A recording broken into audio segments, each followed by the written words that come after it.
Seja muito bem-vindo, eu sou Luciano S. e esse é o canal Casos Sobrenaturais Reais. Não deixe de fazer a sua inscrição e ativar o sininho para não perder os próximos vídeos e escreva nos comentários de que cidade você está nos assistindo. Desde já, o nosso muito obrigado.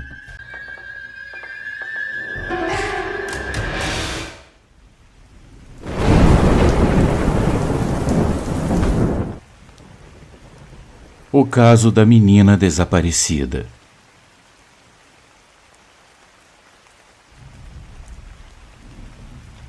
Bom dia, boa tarde, boa noite a todos. Meu nome é Wagner e eu moro no interior do Pará, na cidade de Castanhal, que é uma região cheia de histórias de encantamentos. Meu pai sempre contava muitos desses causos, mas tem um que nunca saiu da minha cabeça. Era sobre uma menina de 7 anos que desapareceu de uma maneira misteriosa. Até hoje, esse acontecimento é lembrado com um misto de medo e respeito por quem vive por aqui. A história começa em uma tarde comum. A menina brincava perto da mata, enquanto os pais estavam ocupados trabalhando na roça como de costume. O sol começava a se pôr e naquele momento, quando o céu muda de cor, há algo diferente no ar.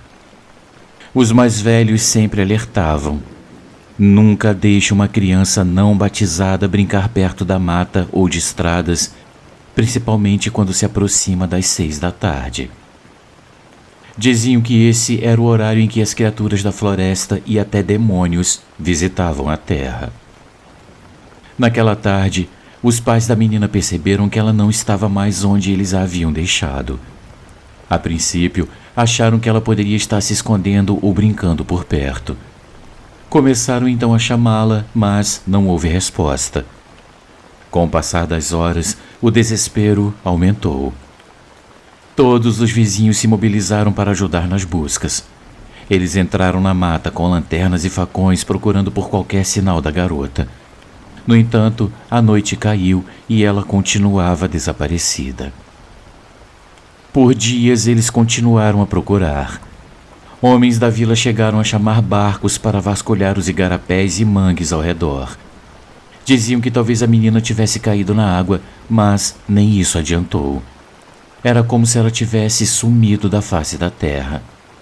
A preocupação virou pânico, e logo as histórias de encantamento começaram a circular. Ela foi levada pelas entidades, diziam os mais antigos. Desesperados e sem outra opção, os pais decidiram procurar uma vidente, uma mulher conhecida por sua conexão com o mundo espiritual. Ao ouvir a história, a vidente logo confirmou o que muitos temiam. A menina havia sido levada por seres encantados da mata, entidades que dominavam aqueles lugares de onde pouca gente se aproxima. Mas ela também trouxe uma esperança. Havia uma forma de trazê-la de volta, mas seria necessário fazer um ritual. O ritual envolvia o sacrifício de um animal como um porco ou um cabrito, e algo ainda mais estranho. Uma corda deveria ser lançada na maré, nas áreas alagadas do manguezal. Meu pai contava que essa parte sempre lhe pareceu estranha, mas ninguém nunca questionou. Quando o desespero toma conta, qualquer coisa pode parecer uma solução. Seguindo as instruções da vidente, o sacrifício foi feito e a corda foi lançada nas águas. Durante o ritual, as pessoas ficaram em silêncio, ouvindo o vento soprar na vegetação e o som das águas se movendo nas raízes das árvores. O ar estava pesado e havia uma sensação de que algo estava mudando. Naquela noite, todos voltaram para casa com uma mistura de medo e esperança. A vidente havia sido clara. A menina seria devolvida, mas havia regras a serem seguidas. Na manhã seguinte, os pais saíram novamente em busca da filha. Dessa vez, aconteceu algo diferente. Eles a encontraram deitada no chão perto do mangue, suja de lama e com os olhos vidrados como se estivesse acordada, mas presa a outro mundo. Eles não a chamaram pelo nome conforme as instruções, apenas a pegaram no colo e a levaram para casa. Quando chegaram, a menina não falou nada. Ela se sentou no canto da sala e deitou-se com o ouvido colado ao chão, como se estivesse escutando algo vindo de dentro da terra. Ela não pediu água nem comida, e ninguém ousava falar com ela com medo de quebrar o que quer que fosse que a mantinha viva. A cada dia que passava, o estado da menina piorava. Ela parecia cada vez mais distante, como se estivesse presa entre dois mundos. No quarto dia, algo inexplicável aconteceu. Durante a madrugada, um barulho estranho ecoou pela casa, como se alguém estivesse arranhando as paredes. Os pais acordaram sobressaltados e foram até a sala onde a menina estava.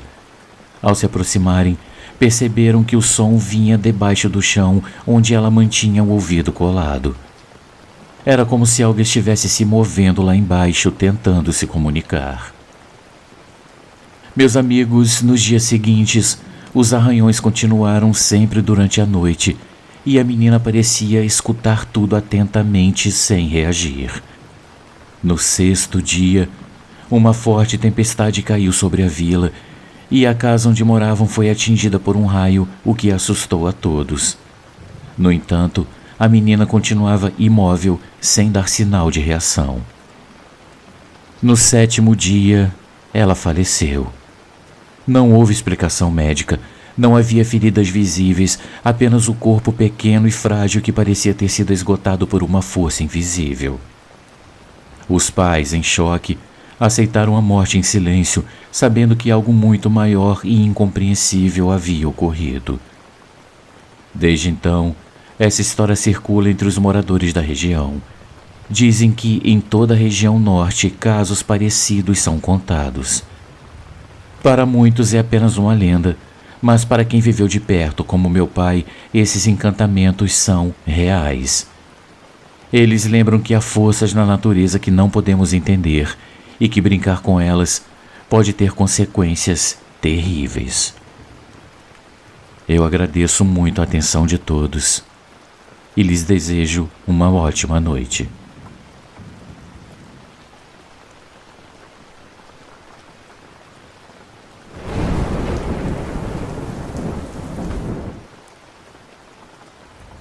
Seres encantados no Utinga.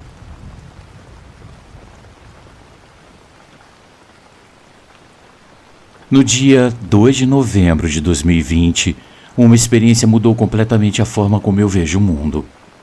Na época eu tinha 21 anos e, como fazia regularmente, eu fui pedalar com uma amiga no Parque do Utinga, em Belém.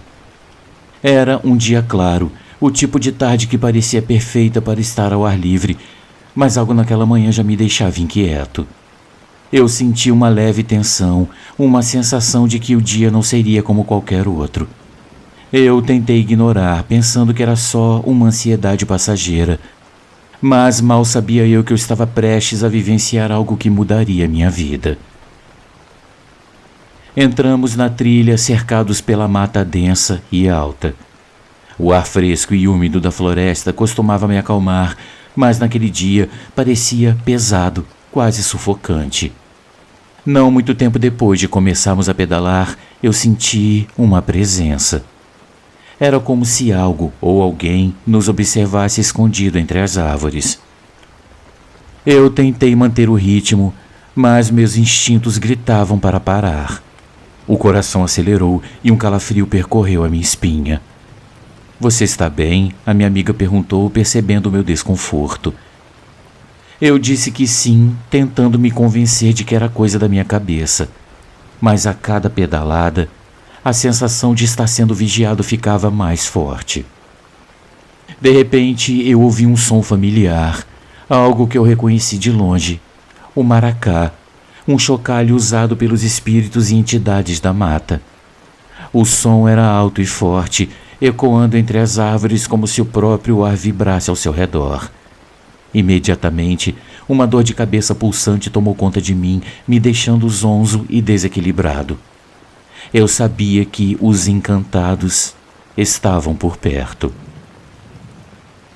Eu já tinha ouvido histórias sobre eles, os espíritos guardiões da floresta, e na Umbanda nós respeitamos essas entidades. Nós acreditamos que os caboclos protegem os lugares sagrados da mata. Naquele momento, eu senti que quem estava comigo era o seu Zé Tupinambá, o espírito indígena que cuida da floresta. O maracá era o seu aviso. A minha amiga continuava pedalando à frente, completamente alheia ao que eu estava sentindo. Para ela era só mais uma tarde na floresta, mas para mim algo estava acontecendo. Eu olhei para os lados e eu vi figuras se movendo rapidamente entre as árvores e sombras, correndo de um lado para o outro. As sombras eram rápidas demais para serem humanas, e a cada vez que eu olhava, elas pareciam se aproximar mais. Eu ouvi gritos distantes, como se alguém estivesse chamando por ajuda, mas era um som abafado, quase como se viesse de outro mundo. O tempo parecia se distorcer. Eu tentei falar, chamar a minha amiga, mas a minha voz não saía. Minhas pernas tremiam e o meu corpo parecia preso. Era como se algo estivesse tentando me puxar para dentro da floresta. O som do maracá ficava cada vez mais alto, ressoando na minha mente. Eu sentia o meu corpo fraco, como se estivesse à beira de desmaiar, mas ao mesmo tempo eu não conseguia me mover. O ar à minha volta ficou denso e eu juro que eu podia sentir o cheiro da fumaça, como se fogueiras antigas tivessem sido acesas na mata. Então, tudo ficou ainda mais estranho. As sombras começaram a se materializar. Meus amigos, eu vi com meus próprios olhos figuras altas, vestidas com peles e adornos. Seus rostos estavam pintados como os antigos guerreiros indígenas. Eram os encantados. Eles não falavam, mas seus olhos me encaravam como se quisessem me dizer alguma coisa. Um deles, que eu reconheci como o seu Zé Tupinambá, caminhou até mim com seu maracá brilhando com uma luz esverdeada. Ele levantou a mão como se pedisse silêncio, e nesse momento todos os sons cessaram. A floresta ficou em um silêncio absoluto e por um instante o mundo pareceu parar. O tempo voltou a fluir e eu me vi de novo na trilha com a minha amiga parada à minha frente. Ela me encarava preocupada.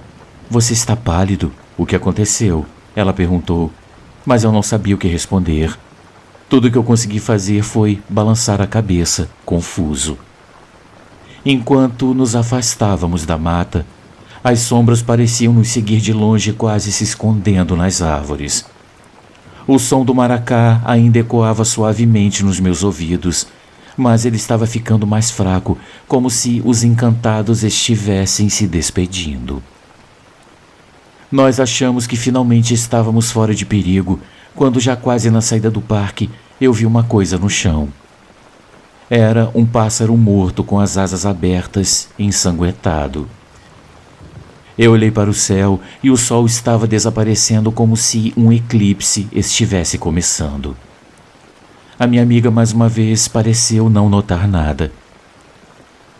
Eu não sei o que os encantados queriam me alertar, mas desde aquele dia eu sei que a floresta guarda segredos que nós, humanos, nem sempre podemos compreender.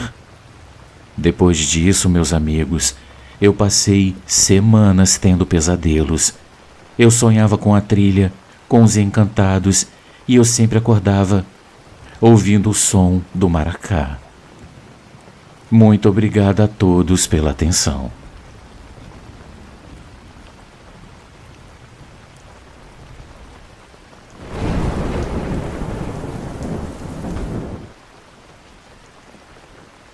A Matinta Pereira.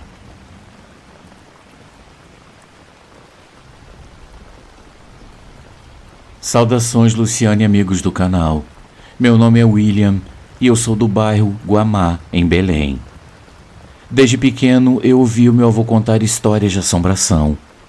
Uma delas sempre me deixava com frio na barriga. A história da Matinta Pereira. Ele dizia que a Matinta era uma velha bruxa que se transformava num pássaro chamado rasga-mortalha e aparecia à noite assobiando em cima dos telhados. Segundo ele, quando se ouvia aquele assovio, algo ruim estava para acontecer, como uma doença ou até a morte de alguém. Mesmo tendo crescido com todas essas histórias, eu nunca acreditei muito. Até que uma noite, algo aconteceu e eu passei a ver tudo de uma maneira bem diferente. Era uma noite quente de dezembro, dessas que o ar fica parado e a gente tem dificuldade até de respirar. Eu estava sozinho em casa porque meus pais tinham ido visitar minha tia que morava numa cidade vizinha e eu tinha ficado para tomar conta da casa. Eu decidi ficar na varanda aproveitando a pouca brisa que soprava. A noite estava tão silenciosa que eu quase cochilei sentado ali. Foi então que eu ouvi, bem de longe, um assovio. Na hora eu nem dei muita atenção, eu achei que fosse só algum pássaro. Mas o assovio veio de novo, e dessa vez mais alto e mais perto. O meu coração deu um pulo porque o som era estridente, quase como se quisesse perfurar os meus ouvidos. Na hora eu me lembrei das histórias do meu avô e um calafrio subiu pela minha espinha. Será que eu estava ouvindo o assovio da Matinta Pereira? Eu me levantei devagar e olhei em volta. Tudo estava quieto, mas o ar parecia pesado, difícil de respirar. O assovio continuou cada vez mais forte, até que de repente eu ouvi um barulho no telhado. Era como se algo tivesse pousado lá. O medo começou a tomar conta de mim, mas eu tentei manter a calma. Eu olhei para cima e ouvi no telhado da casa ao lado uma figura escura. Parecia um pássaro enorme, mas tinha algo estranho, algo que não era natural. O assovio ficou então ainda mais forte, ecoando pela rua, e eu mal conseguia me mover. Foi então que eu percebi que eu não estava sozinho. Lá do outro lado da rua, eu vi um cachorro correndo desesperado, latindo e choramingando como se tivesse visto algo aterrorizante. Ele correu para longe, sumindo na escuridão. O clima estava estranho, pesado, e eu sabia que aquilo não era só uma coincidência. Eu entrei correndo para casa e tranquei todas as portas e janelas. Luciano, o assovio continuava mais alto e mais próximo, como se a Matinta estivesse rodeando a minha casa. Eu peguei uma vela e a acendi, rezando baixinho porque eu não sabia mais o que fazer. O meu avô sempre dizia que se a Matinta Pereira aparecesse, você tinha que lhe oferecer tabaco ou café para ela ir embora. Mas eu não tinha nada disso em casa naquela noite. O tempo parecia passar mais devagar e o assovio da Matinta ficava cada vez mais intenso. Eu tive a impressão de ouvir passos leves do lado de fora, como se ela estivesse caminhando ao redor da casa. O vento começou a soprar do nada, balançando as árvores e batendo nas janelas. Então eu olhei pela fresta da cortina e lá estava ela. A figura de uma mulher velha, encurvada, com um manto escuro cobrindo o corpo. Seus olhos brilhavam na escuridão e um sorriso sinistro se formava em seus lábios. Ela estava parada no meio da rua, me observando. Eu não conseguia me mover. Eu estava completamente paralisado pelo medo. Ela deu alguns passos em direção à minha casa e o assovio voltou mais alto do que nunca. As janelas começaram a tremer como se fossem quebrar a qualquer momento. A vela que eu tinha acendido se apagou sozinha e a escuridão tomou conta de tudo. Eu me lembrei das palavras do meu avô e, com a voz trêmula, eu gritei dizendo que se ela fosse embora e me deixasse em paz, no outro dia eu lhe traria um maço de cigarros. Por um momento, o assovio parou. O silêncio era tão profundo que eu podia ouvir o meu coração batendo forte. Eu olhei pela janela de novo, mas a velha, dessa vez, tinha sumido. O vento parou e a sensação de terror que me envolvia começou a desaparecer. Eu fiquei ali parado no escuro sem acreditar no que tinha acabado de acontecer. Na manhã seguinte, logo que o sol nasceu, eu fui até a esquina e comprei um maço de cigarros. Eu o coloquei no cantinho da varanda como prometido e eu o deixei lá. Luciano, desde esse dia, eu nunca mais ouvi aquele assovio, mas o que aconteceu naquela noite ficou marcado na minha memória. Até hoje eu evito sair de casa à noite sem ter algo para oferecer caso ela volte. Porque, por mais que as histórias pareçam só lendas, eu aprendi do jeito mais difícil que nem tudo é invenção. Nas noites escuras e silenciosas, é melhor estar preparado, porque a Matinta Pereira pode estar por perto, esperando o momento certo para aparecer. Uma ótima noite a todos.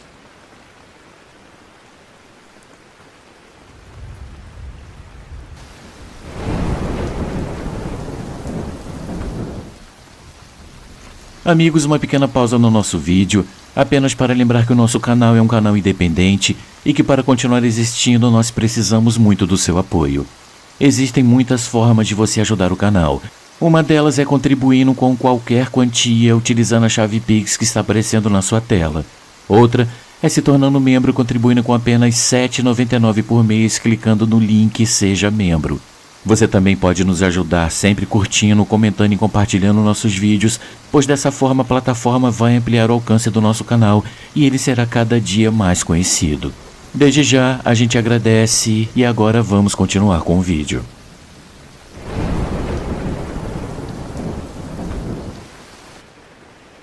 A aparição na Praça do Carimbó.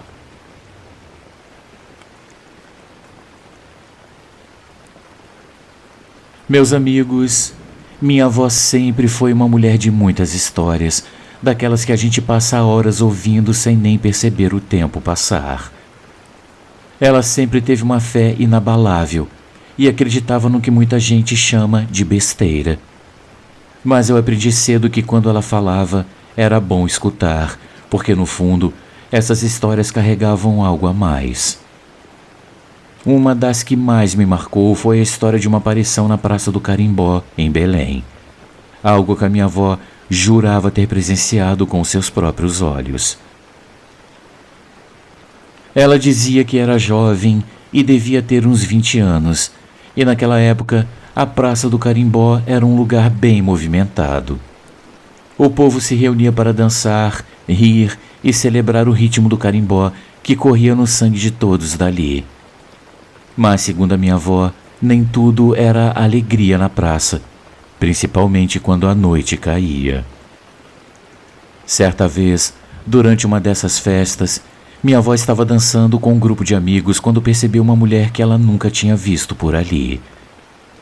Ela estava vestida com roupas antigas de um jeito que lembrava as modas de décadas passadas.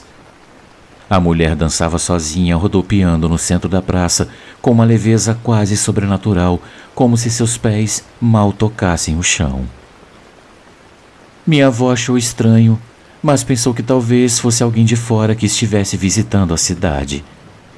Mas o que mais chamou a atenção foi que, ao redor dela, o vento começou a soprar de repente, fazendo as árvores balançarem e levantando poeira do chão. A música, que antes era alegre, começou a soar estranha, como se tivesse desacelerado, e as pessoas ao redor começaram a se afastar, deixando a mulher dançar sozinha.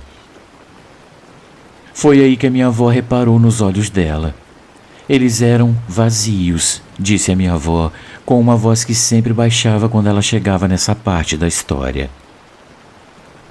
Pareciam buracos negros, sem vida nenhuma, só escuridão. O coração da minha avó começou a bater mais rápido e ela sentiu um arrepio pelo corpo.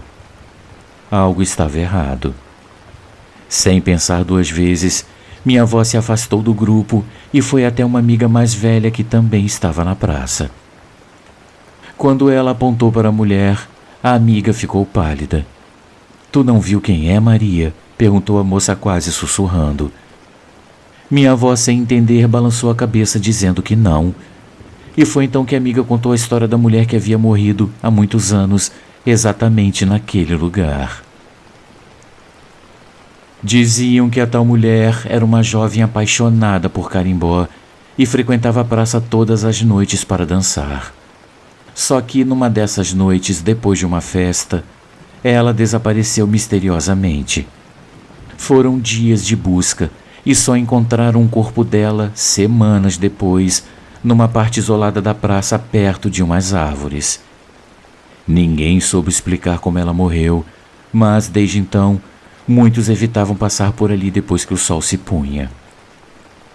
A minha avó, que até então não acreditava muito nessas histórias, começou a sentir o medo crescer dentro dela. A tal mulher que dançava sozinha no meio da praça era, sem dúvida, o espírito daquela jovem desaparecida. Enquanto minha avó ouvia a amiga falar, a música parou de vez e o silêncio tomou conta da praça. De repente, a mulher parou de dançar e ficou imóvel, olhando diretamente para minha avó. O tempo pareceu parar e, por um instante, minha avó sentiu como se estivesse presa naquele olhar vazio. Foi só quando a amiga a puxou pelo braço e disse para saírem dali que ela conseguiu se mexer. As duas correram para fora da praça sem olhar para trás. Naquela noite, a minha avó disse que mal conseguiu dormir. O assovio do vento nas janelas e o silêncio da madrugada a faziam lembrar da mulher na praça rodopiando sozinha, com aqueles olhos que pareciam devorar tudo ao redor. Depois daquele dia, minha avó nunca mais foi à Praça do Carimbó à noite, e sempre que alguém a convidava, ela desconversava como se nem quisesse lembrar. Ela contou essas histórias várias vezes para mim e para os meus primos, sempre com o mesmo tom sério e sem brincar. E o que ela sempre dizia no final me arrepia até hoje. Nem tudo que dança na praça é vivo. Às vezes, são os mortos que vêm buscar companhia para o próximo baile. E desde então, toda vez que eu passo por aquela praça, principalmente à noite, eu sinto um certo desconforto, porque, por mais que sejam só lendas e histórias antigas, nunca se sabe o que pode estar nos esperando por ali, entre as sombras. Meu amigo Luciano, muito obrigado pelo espaço e que Deus abençoe você e o seu trabalho sempre.